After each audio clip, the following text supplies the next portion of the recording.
All right, today we're jumping into Cover Your Assets. This is a really fun, fast-paced game about collecting, protecting, and yeah, stealing your way to a fortune. In this little explainer, we'll get you up and running in just a few minutes. So this is a super high-energy card game where you're trying to build these big stacks of valuable assets, but you're also trying to snatch them from your opponents before they can snatch yours. It's designed for 4 to 6 players. Okay, so what's the goal in all this chaos? What are you actually trying to do? It's beautifully simple, really. You want to be the first player to hit $1 million in assets. The first person to get to that magic number wins it all. All right, before you can start raking in the millions, we've got to get the game set up. First things first, you're going to go through the deck and pull out these advanced cards. You're looking for the swap, the move, and the penny jar. Just set those aside for now. We're going to stick to the classic rules. Setting up is a total breeze. Step 1, shuffle up the rest of the cards. 2, deal out 5 cards to every player. 3, place the rest of the deck face down, that's your draw pile. And 4, flip that top card over to start the discard pile. Easy enough?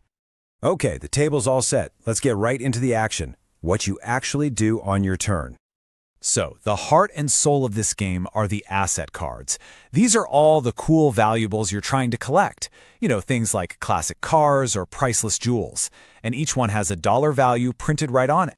Now, these wild cards, the gold and the silver, these are your absolute best friends. Think of them like a joker. They can be paired with any asset card you have to make a matching set. Super useful.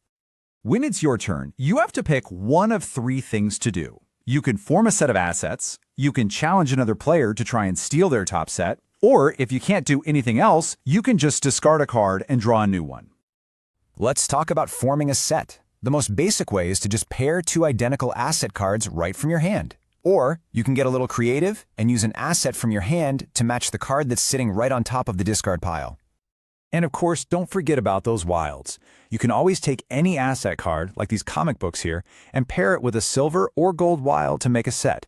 It's a really strong move. So once you've made that pair, you place it face up right in front of you. This is the beginning of your personal stack of assets. A good tip is to alternate them. One horizontal, the next one vertical, just to keep your sets distinct. All right, now for the really fun part. You see that nice, valuable set of classic autos just sitting there on top of your opponent's stack? Well, you can try to steal it, and this move, which is really the core of the game, is called a challenge. To kick off a challenge, you have to play a card from your hand that matches their top set. So, if you want to steal those autos, you'd play an auto card of your own, or even better, a powerful wild card. But hold on, the defender isn't just going to let you take them.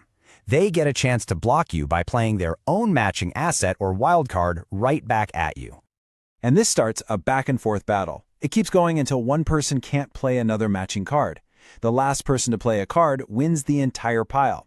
That means they get the original set plus all the cards played during the fight. It's a huge, game-changing move.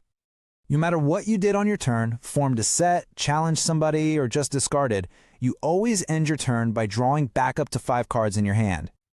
So how does all this frantic building and stealing actually lead to a winner? Let's talk about winning the game.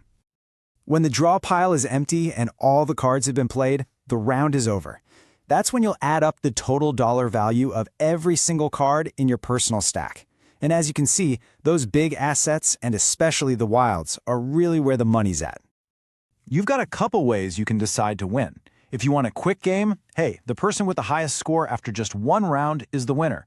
For the classic, full game experience, you'll play multiple rounds, keeping a running total until someone hits that $1 million goal.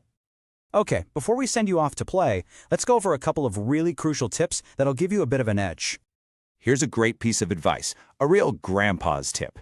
When one of your sets gets huge and valuable from a challenge, it becomes a massive target for everyone else. The best thing you can do is cover it up as fast as you can with a new, less valuable set on top. You got to cover your assets.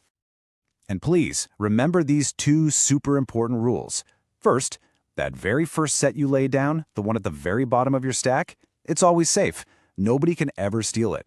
And second, you can't go on the attack and challenge someone until you've put down at least 1 set of your own. And just like that, you know everything you need to know. You're ready to jump into a full game of Cover Your Assets. So really, the only question left is, Who at your table is going to scheme, steal, and build their way to becoming the first millionaire? Good luck.